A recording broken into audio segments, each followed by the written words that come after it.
getting set up here to start making the rings. It's going to actually mount the subwoofer into the enclosure. The way I do these, I do this in 3 steps. I have my subwoofer. I want a ring or a plate that this is going to mount to. It's going to come out, I don't know, a couple inches or so. I'll figure out measurements here.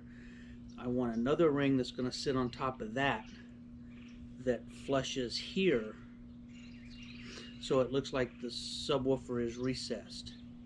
Basically, it'll just be 2 pieces of wood, one underneath here that holds the speaker, and then one that comes up flush with the edge of the speaker. And then I'm going to do one about 1/2 inch, 3/4 of an inch wider here, so I can make a press fit grill that goes over this, and it'll be covered in grill cloth and you won't see the subwoofer. So what I need to do is start taking measurements. I know that the speaker cutout on this is 9 1/4 inches. That's the hole cutout, and that gives me plenty of room for this basket to sit. And one way you can take that measurement is, if you don't know what it is, you take your surround and push it down. You'll see the edge of the basket right there. That is typically where this is, within reason. You can fudge it just a little bit. So I just take a measurement from here to here, and it's about 9 1/8, and that's what I'm gonna go with. This flange here is a 1/2 inch. You don't want a lot of side to side play or anything like that, and you don't want these holes too close to the edge of your board. We're going to start off with the inside hole 9 1/8. I'm going to make it 2 inches bigger all the way around. We're going to measure over 7 and 7, because that's 1/2 of 14. This is a Miles Craft circle jig, circle guide kit. Comes with the whole kit.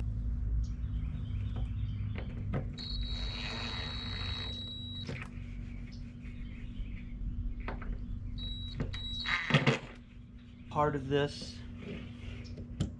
kit is this base, which I've had mounted on here. I've already used this quite a few times, and it actually comes with a router bit that's 1/4 inch. Lock this thing into place. Line up the arrows.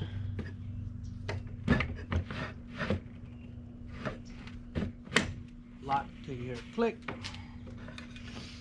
Here's your guide bar. It just slides into here. So,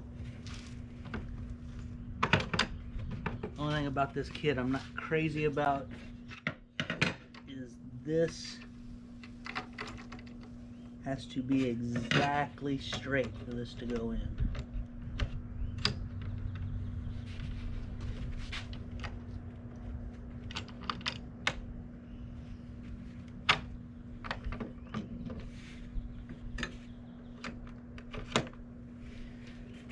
In all the way, down.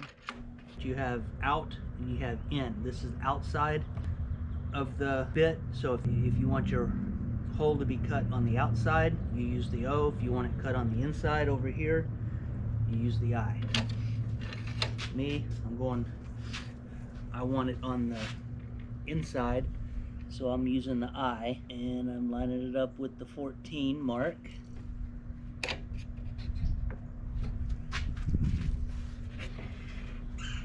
Find the hole right there,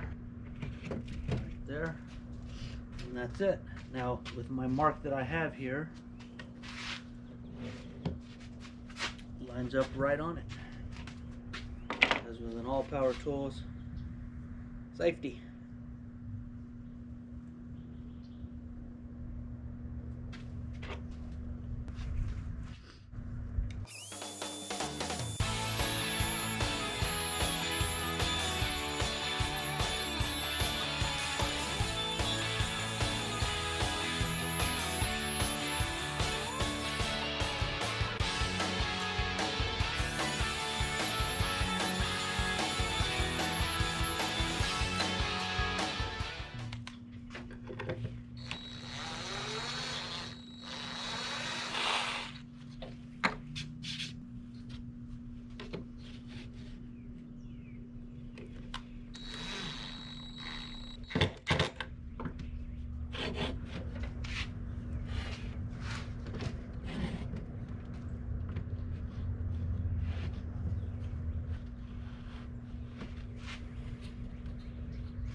One thing you also want to make sure you do is, if you're cutting a ring, always start with your largest measurement, your outside, and then work your way in, because once you cut this inside, you don't have any place to mount your circle jig.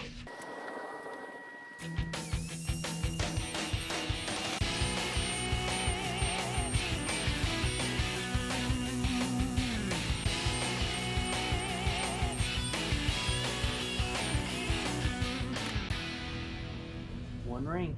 I got this one cut out. I went ahead off camera and just chamfered this edge just a little bit. As you can see, it's just barely chamfered, just enough to clear this little angle that's on the edge of this basket.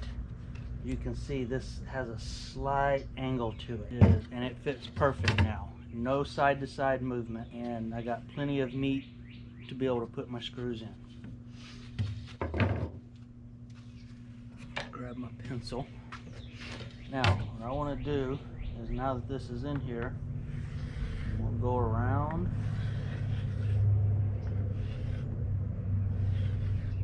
right there. That's where my speaker flange sits. From this point, I want a 1/2 inch and a little bit more, enough for the thickness of the material.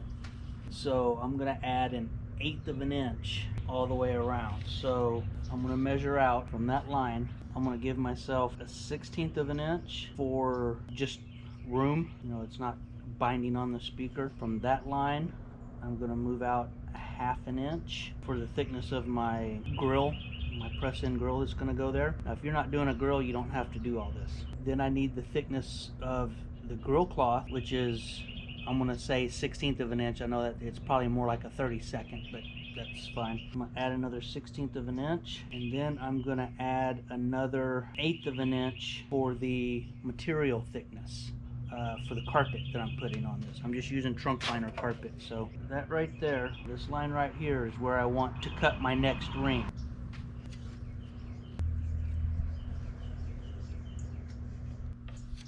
Now, if I take my one, it's 11 and 13/16. So it's 11 and 13/16. I think what I'm going to wind up doing, instead of making this an odd number like 13/16, I think I'm just going to move it to 11 and 7/8. It's easier to find on the scale. Alright, so let's cut another hole. What I want to do again is I'm building a ring that goes out here so the speaker is inset or flush mount, and then enough room for the grill to go on it. Another change in plans. I'm going to have to build a different setup here. One thing I almost forgot about, the thickness of this is thicker than a piece of 1/2 inch. Normally I do this out of 3/4, I just didn't have any. So I'm going to have to build this up. That way when the press fit grill goes in, it doesn't hit the speaker. The speaker's going to have to sit down in there a little further. So I need to cut another ring out that's just bigger than this. Then do another one where there's a ring on top. Basically there's going to be 3 rings. It'll make more sense when you see it put together.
Yep, you can see, and that gives me room for the material.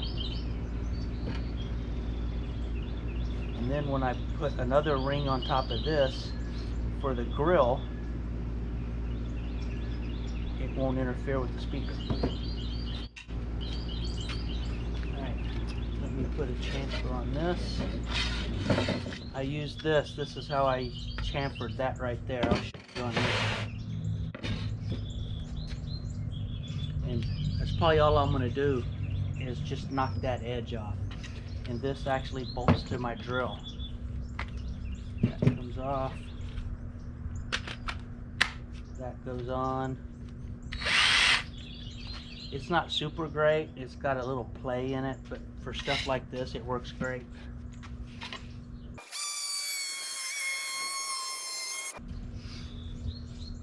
It doesn't seem like much, but when you go to wrap your material, not having that edge will make a big difference.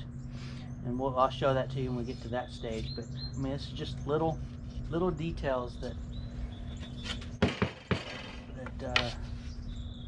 make a big difference. The next thing I need to make is another ring that goes on top of this, which is actually going to be what the fleece for the box gets mounted to. If I wasn't going to do a press fit grill on this, I would stop right here. Although I would have cut a rabbet right here, just a little notch for the material to staple to, and I'll do that on the next one. But since I am doing a grill, I'll need the other ring, and I'll go ahead and make that one now.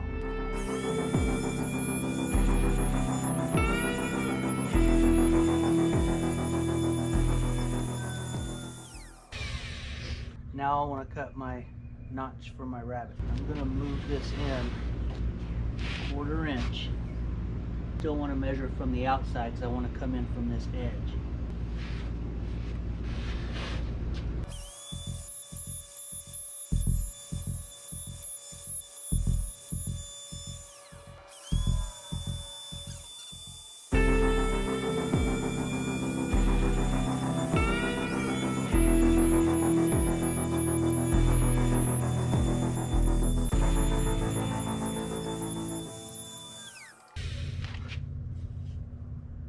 One ring. This is what we've got so far. Right there. I know it seems like a lot of work, and it is, but it makes all the difference in the world once it's done. The ring that I need to make now is for the grill. My grill is going to sit right here. So it's whatever this distance is, whatever that width is, minus about a 1/16 just for some room. When I cut the ring out for the grill, I got to make sure I account for the material that's going to go on here and the material of the grill cloth. The grill cloth is going to be about a 1/16. It's about a 32nd on either side. And you want this to be a good pressure fit. Now, I could use magnets where, you know, I put a couple of neodymium magnets in here. That might be an option. We'll see how it goes. The magnets I get if you got a panel that needs to be removed for access to something. Well, unless the speaker goes out, there's no reason to get access to this. So the thickness of my trunk liner is about a 1/16, so you got to do it twice. 1/16 on one side, a 1/16 on the other side. So that is an 1/8, and then a 32nd and a 32nd for the grill cloth. I need to take this overall, which is 11 7/8 minus 3/16. 11 and 11/16.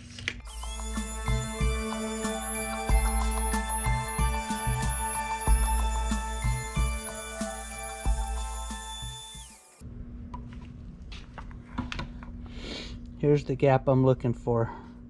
That's, you know, material on this side, material on this side, and grill cloth on here. That would be perfect. And I took that apart and I still got to cut another ring. Oops.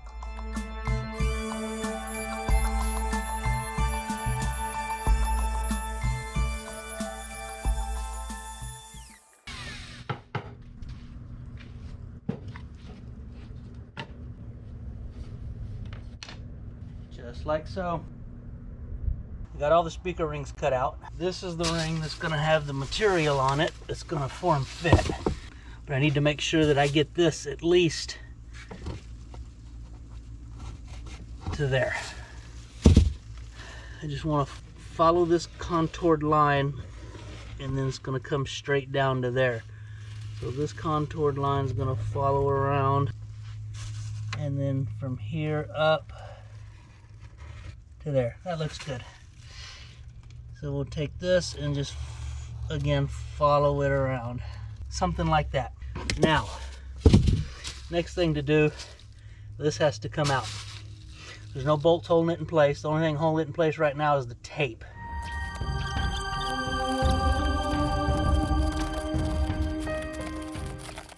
First thing I'm going to do is work on getting all this tape off of it. It's nothing special. It just unpeels. I mean, I'm going to go ahead and do this and then get back to you, and I'll show you what I'll do when I get to the lines that I got to cut. Got a majority of the tape off. I don't sit here and take all of it off. I mean, you can if you want to. It's really not critical. It's just tape. I mean, you're not gonna see it. It's gonna be on the back. You know, if you want to, like I said, I took a sanding disc here to a couple of areas here and tried to sand off some, and it's like, it was just going to take too long. I'm not that worried about it. But what I need to do now is on my lines is cut that out. You can use whatever you want to cut it, jigsaw, sawzall. I use a die grinder with a cutoff wheel. This is where, when you cut fiberglass, this is where things get very, very itchy. I would highly recommend long sleeves. If you have a full face shield, use it. I've got a respirator that I'm gonna go grab. I'll be using it because this stuff gets nasty. You don't want it in your lungs. Of course, I'll be wearing my eye and ear protection. We'll wear gloves, and I'm probably gonna tape up my sleeve so it doesn't get inside the gloves. Let me go get all that prepped, and then we'll start cutting this. Got my gloves on. The sleeves are all taped up. I know you might think this is overkill, but after I take my shower tonight, I won't be itching. Eye protection on, hearing, and mask.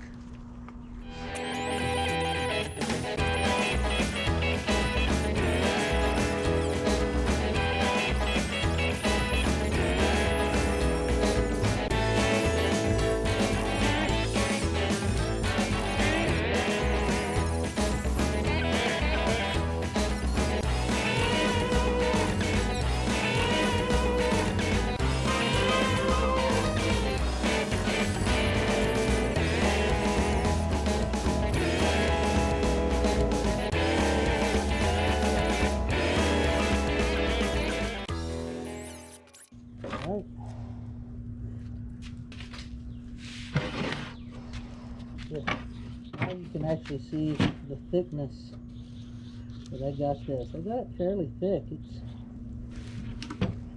Let's clean that up.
temporarily tape these together with my Golf Smith tape.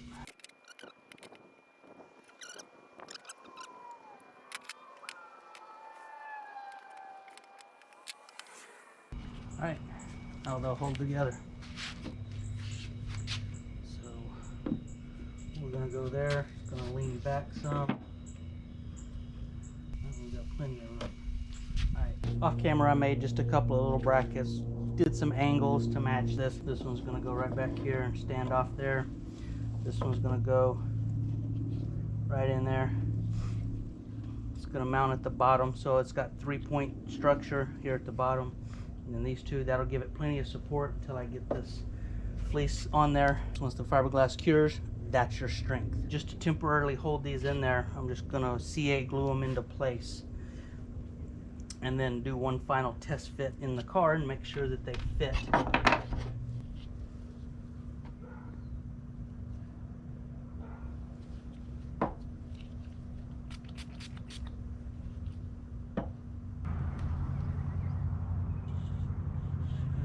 This into place.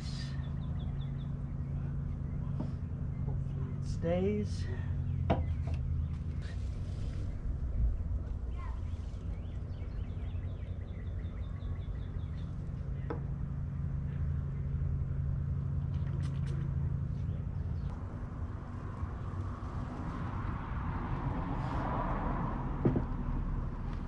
Alright, and then all I'm going to do is take and just put a couple of dabs of glue right there just to kind of hold this into place. Finally got my brackets in here, and then it's glued down here. I'm going to flip it over and glue the other side just so they're secure. Go ahead and pull these off. I've test fit it in the car. It fits good. I'll glue this up. Got a brad nailer. But I'll go through and brad nail all these together, and then time to put the fleece on it. Now, this has to be strong enough to be able to take the pressure of me pulling on that fleece, because the last thing I want it to do is collapse when I'm stretching that fleece out. Just gonna lay this down here because it's a little bit more flat. Start with my next ring, which is this one. It's just gonna go on right there.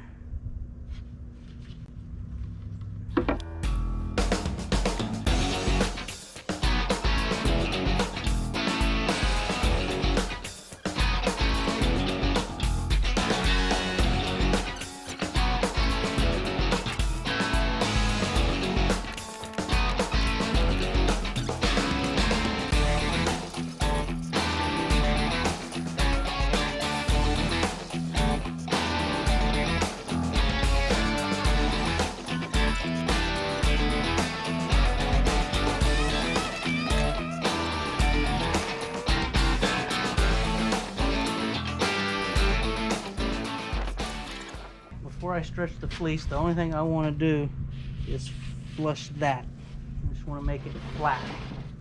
So I'm just going to take my trusty old cheap board and just make that flat.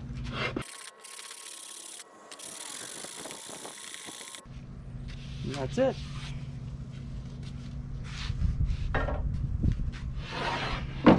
Now I'm going to clean this mess up, and the next thing you'll see is me stretching the fleece.